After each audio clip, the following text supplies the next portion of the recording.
I never used to mind silence. In fact, I often craved it.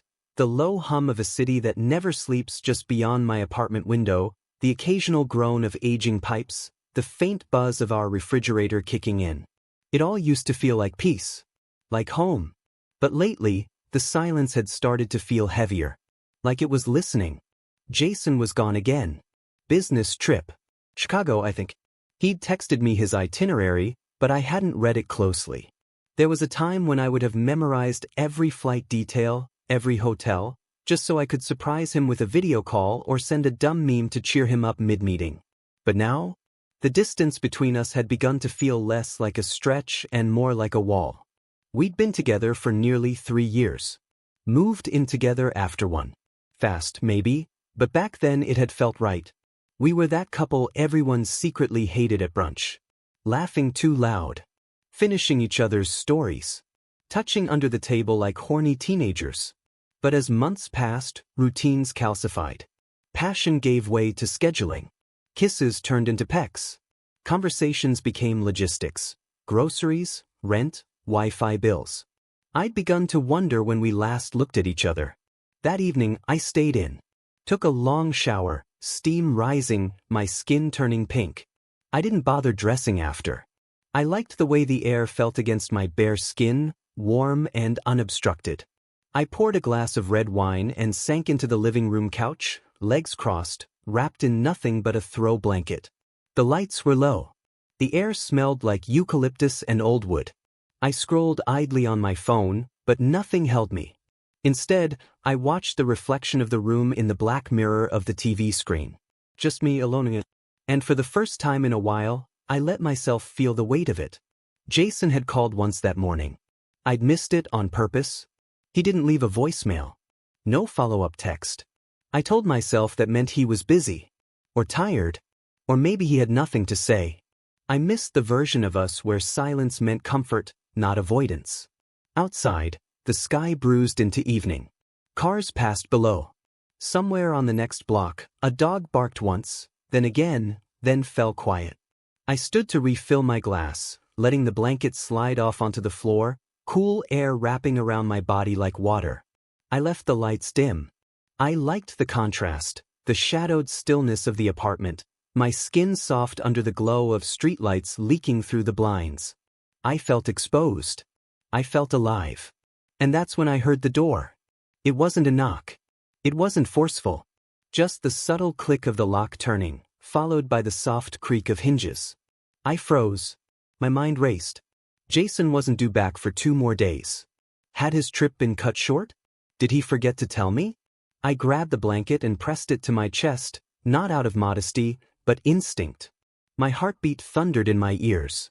Jason. I called, voice sharp. Silence. Then a voice, muffled and unfamiliar. Sorry. Hello. Panic flared. I wrapped the blanket tighter and stepped forward, carefully. Who the hell are you? I demanded. A man stepped into view. Late 20s, maybe early 30s. Dressed in a charcoal coat, hoodie underneath, jeans. His eyes met mine. Light brown, startled, amused. I'm Elias. I thought Jason was home. My pulse slowed, but only slightly. He's not. I see that now, he said, smiling sheepishly. Sorry. He told me I could crash here if I needed. Said he left a key under the mat. I stared at him, mind spinning. Jason hadn't mentioned a guest. Not even in passing. When did he tell you this? Yesterday. After the conference. Elias looked down, suddenly aware of the situation. And, sorry about walking in on you. I didn't realize anyone else was here. I stepped back, still gripping the blanket. So you're, what? A friend? Colleague. We met through the firm. He paused. You must be? Yeah. I'm the boyfriend. Elias gave a small, awkward nod. Right. Of course. He lingered in the entryway, unsure of what to do. I didn't know whether to tell him to leave or offer him water. Something about him unsettled me, but not in a threatening way. More like curiosity ignited where confusion had been. His presence broke the stillness, like someone had opened a window in a locked room. "I can go," he said. "Didn't mean to intrude." "No," I said too quickly. "You're here now. Just give me a minute to change." I disappeared into the bedroom, heart still racing, mind cloudy.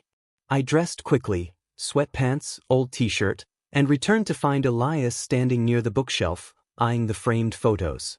"Paris?" he asked, pointing. "Our second anniversary," I said. "Jason surprised me.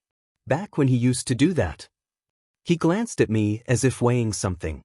"He talks about you a lot." "Does he?" I replied, unable to hide the edge in my voice. Elias didn't answer. Instead, he looked around the room again, then back to me. "You've got a nice place. Feels lived in. Warm." I poured a second glass of wine and hesitated, then poured a second. "You want one?" He smiled. "If you're offering." We sat opposite each other, glasses in hand, the tension slowly melting. Conversation came surprisingly easy. We talked about architecture, favorite films, our mutual love of old books. He was charming without trying. I found myself leaning forward more than I should have. At one point I laughed, really laughed. The kind that sneaks out before you can stop it. It had been a long time since I laughed like that. When he finally stood to leave, his hand brushed mine as he handed back the glass. It lingered for half a second longer than necessary. "Thanks for not kicking me out," he said. I nodded. "Thanks for not being a thief." He smiled as he slipped out the door, quiet as he'd arrived. But something had shifted. The silence returned, but this time, it felt electric. Like the room was holding its breath. I didn't expect to see him again. Not after the accidental break-in, the awkward exchange, the wine, and the brief conversation that somehow left the air humming with something I couldn't name. I figured Elias was a one-off, a curious blip in a quiet week, someone I'd mentioned to Jason in passing once he returned, maybe with a teasing jab about giving out keys like candy. But he came back. It was 3 nights later. I was on the balcony, barefoot, watching the city blink beneath a gray sky. The wind teased the hem of my sweatshirt. I heard the knock before I saw the figure standing behind the glass door. No keys this time. Just a gentle, deliberate tap. "Elias." I slid the door open. "You again." His hands were tucked into his coat pockets, expression soft but unreadable. "I thought I owed you a proper apology. Last time was unexpected." I tilted my head. It was that. "And now?" He pulled out a paper bag and held it up like a peace offering. "Wine. Real apology style." I hesitated, then stepped aside. "You have a habit of showing up when I'm least dressed." Elias grinned.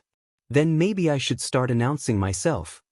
We settled in the kitchen this time, brighter and more contained than the mood-lit living room of our last encounter.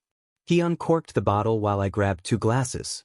Neither of us filled the silence with small talk. It didn't feel necessary. "Jason still away?" he asked after a sip. "Supposedly back tomorrow. Maybe Friday. Plans change with him." Elias nodded. "That's his brand." I gave him a sideways look. "What's yours?" He smirked. "You'll have to find out." There was a tension in the room, but it didn't feel sharp. It hung between us like a question. I leaned against the counter, letting the wine warm me from the inside out. "I keep thinking about the other night," I said quietly. Elias looked up, attentive. "Do you?" "Not the walk-in part. Just you sitting here, talking like it wasn't weird. It should have been weird." He laughed softly. "It wasn't. You made it easy." That disarmed me more than I wanted to admit. I shifted, trying to ground myself. "You're good at that, saying just enough. I've been accused of worse." There was a long pause. Then he asked, "Are you happy with him?" It wasn't an accusation. It didn't even sound like curiosity. More like he was giving me permission to answer truthfully. "I don't know," I said. "Not yes. Not no. Just, I don't know." And that scared me more than any other answer might have. Elias didn't press.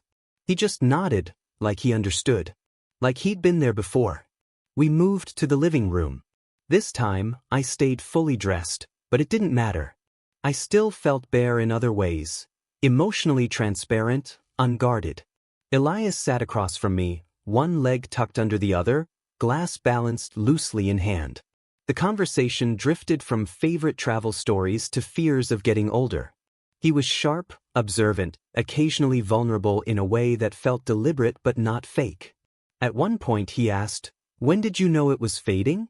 "The love." He nodded. "I didn't," I said. "It just stopped lighting up the room." That answer hung between us. Then something shifted. A silence settled, not the awkward kind, but a pause heavy with recognition. Elias leaned forward, voice low. "Can I be honest with you? Please." "That night," he said, "I knew you were home. Jason didn't give me a key. I found it under the mat." My breath caught. "You were too quiet," he continued. "I could hear music, the creak of the floorboards. I didn't walk in blind. I walked in because I was curious." The room tilted slightly.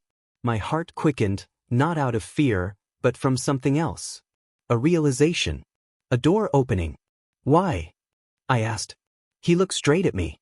"Because Jason talks about you like you're a painting he used to love, but now keeps in storage."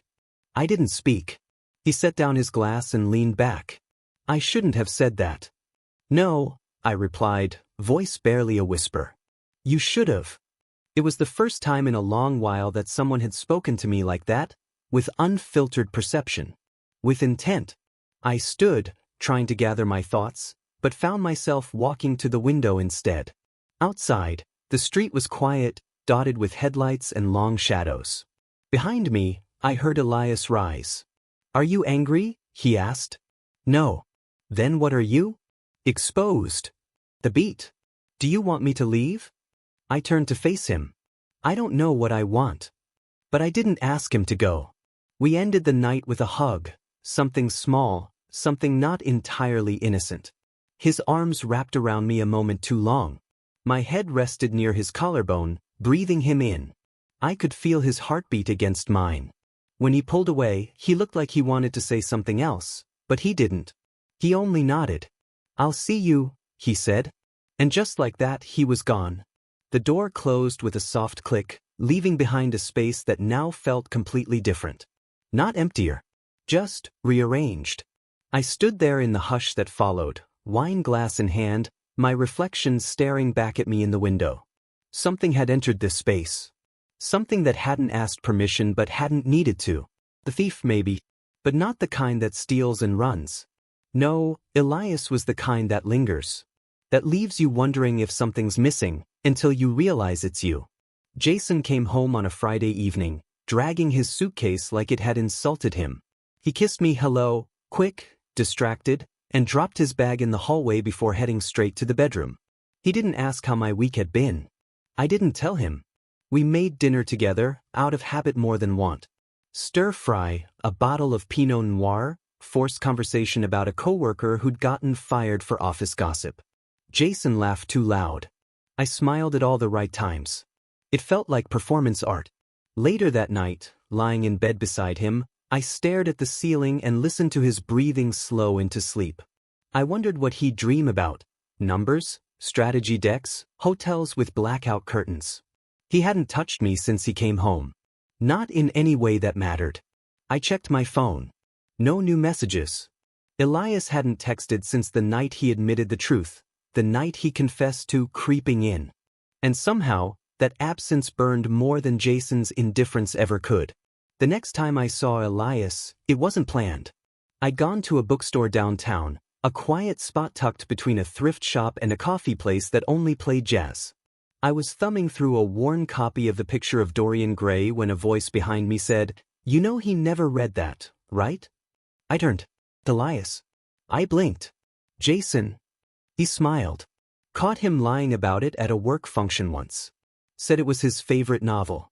Couldn't name a single character. I laughed despite myself. That sounds like him. We stood there for a moment, surrounded by stories written by other people, until Elias reached for a second-hand Murakami and flipped it open. "Lunch?" he asked. I didn't even pretend to hesitate. It started slowly. Lunches that turned into walks. Walks that turned into long talks on park benches or quiet corners of libraries. Then dinners in restaurants where the lights were low and the music played just loud enough to justify leaning closer. We never talked about Jason, not directly. But he was always there. In the unspoken things. In the spaces between us. One night, during Elias and I had been walking after dinner, the sky split open in seconds, and we ducked under a scaffold outside a closed boutique. We were soaked, laughing, breathless. He looked at me, eyes catching what little light there was. "You're shivering," he said. "I'm fine." He moved closer. Just a fraction. But it was enough. I could feel the heat of him radiating through our damp clothes. I watched his hand lift slowly, hesitating at the curve of my jaw. "Is this okay?" he asked. I nodded. When he kissed me, it wasn't greedy. It wasn't an invasion. It was gentle, a question asked and answered in the space of a heartbeat. Something in me unlocked. Something I hadn't realized was closed. After that, there was no going back. The affair didn't happen in the clichés. No hotel rooms or frantic fumbling behind closed office doors. It happened in the quiet margins of my life, spaces Jason no longer occupied. Elias would come over when Jason worked late, which was often. He'd bring dinner, or records, or sometimes nothing at all. We'd talk. Sometimes we'd make love in silence, the kind that says everything. He listened. Not just to my words, but to the things I didn't know how to say. One night, after we'd collapsed into each other, breathless and sweaty, Elias brushed my hair from my forehead and said, "Does this feel wrong to you?" I stared at him. Should it? He didn't answer. He didn't have to. I knew what he meant. Morality wasn't black and white. It was messy, bleeding into the spaces where loneliness and longing coexisted. But no, it didn't feel wrong. It felt like finally breathing after holding it in for years. Jason noticed something, eventually. Not the affair. He never had the presence to consider that I might be elsewhere, emotionally or physically. But he noticed my distance. "You've been off," he said one evening over dinner. "Is everything okay?" I met his eyes. "Do you really care?" That stunned him. For the first time in months, he actually looked at me. Not through me. What's that supposed to mean? "It means I don't remember the last time you saw me." Jason exhaled sharply. "So now I'm the bad guy?" "No," I said. "We're both just actors in a play neither of us auditioned for." He didn't respond. He cleared the plates. Went to bed early. I stayed on the couch, Elias's name glowing softly in my phone. I wanted to call him. I didn't. Not that night. There's a myth we tell ourselves about infidelity, that it's always about sex. About heat and lust and reckless abandon. But the truth is far more complex. Infidelity is a symptom, not a cause. A search for something missing. Not in the other person, but in ourselves. With Elias, I wasn't escaping Jason. I was rediscovering myself. The self who laughed easily. Who wanted to be touched. Who believed, even for a moment, that love wasn't supposed to feel like loneliness with a shared lease. One night, Elias came over late. Jason was at a work retreat. We didn't even make it to the bedroom. We stood in the hallway, kissing like the air between us had finally given way. His hands roamed my back, mine tangled in his jacket. We pressed against the wall, breath against breath. "I don't want to be your secret," he said between kisses. My throat tightened. "Then don't be." He pulled back. "What does that mean?" "It means I'm tired of living two lives." He studied me. "And which one do you want to keep?" I didn't have an answer. Not yet. But I knew the question had changed something. The affair had become a choice. Now I just had to make one. The truth didn't come out in a blaze. It wasn't some dramatic confession hurled across a dinner table or discovered in a trail of text messages left open by mistake. It came quietly, carefully. On a Tuesday, Jason and I were sitting on opposite ends of the couch, the TV casting a pale light over us like a dying fire.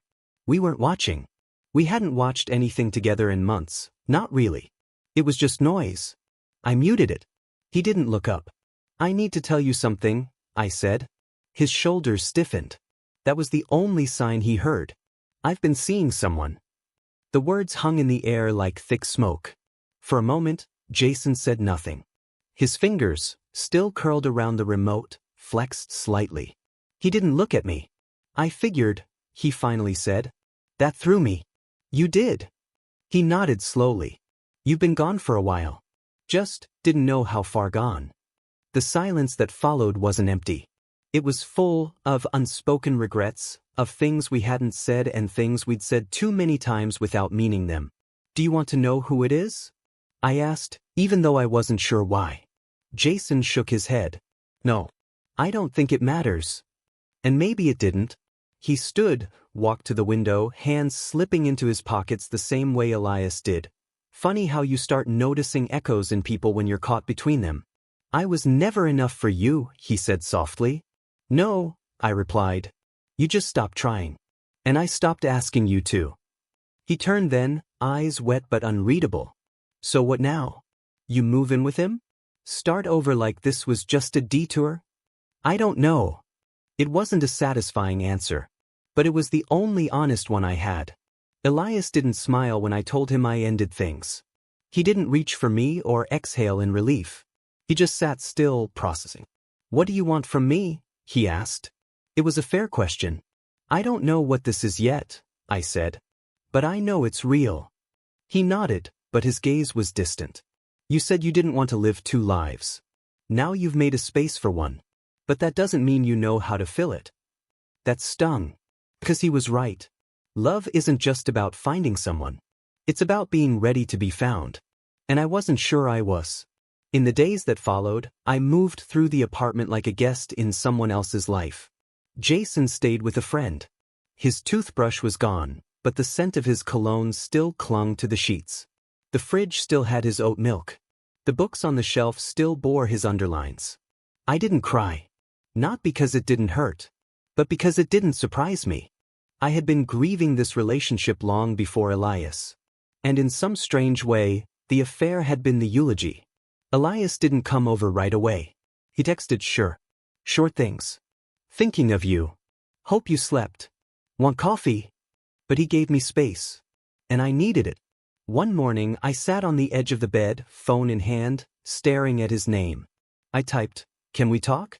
The reply came instantly, always. We met at the park. The same bench. Mid-afternoon sun spilling between the branches above us like golden thread. Elias looked at me, his usual confidence softened by something quieter, hope, maybe, or restraint. "I'm not going to ask if you're okay," he said. "Because I know better." I smiled faintly. "But, because I'm not." He nodded. "But you're free." That word struck me. Free. It didn't feel like freedom yet. It felt like space. Empty, echoing space. "I don't want to rush this," I said. Elias took a breath, then released it. "I'm not going anywhere." And that was the beginning of something. Not the start of a new romance. Not a rebound polished with borrowed intimacy. Just something else. Weeks passed. We saw each other more often, but slower. No more stolen kisses. No more hiding. Everything was deliberate now. I started to write again. Just scribbles at first, lines of thoughts that didn't go anywhere but made me feel like myself. Elias would read them, never judging. Just listening. One evening, we sat on the balcony as dusk turned the sky violet. He leaned over, brushing his thumb against my hand. "Do you regret it?" he asked. "The affair?" He nodded. I thought about it for a long moment. I regret who I had to become to survive before it. Not what it led to. He looked relieved. Or maybe just seen. "Love's weird," he said. "It is. But you're allowed to want more. To need more. I didn't know that before you." He smiled then. "Oh, now you do." Jason and I saw each other one last time, months later, at a mutual friend's birthday. It was cordial, brief, marked by half-hearted smiles and eyes that couldn't quite meet. We had been a chapter. But the book had more to say. Elias never became a replacement. He became something else entirely. A person I chose with open eyes, not out of ache or absence, but out of alignment. Our love didn't need to shout to prove it was real. It whispered, steady and sure. And in those whispers, I found myself again. Not who I was before. Someone better. Someone whole.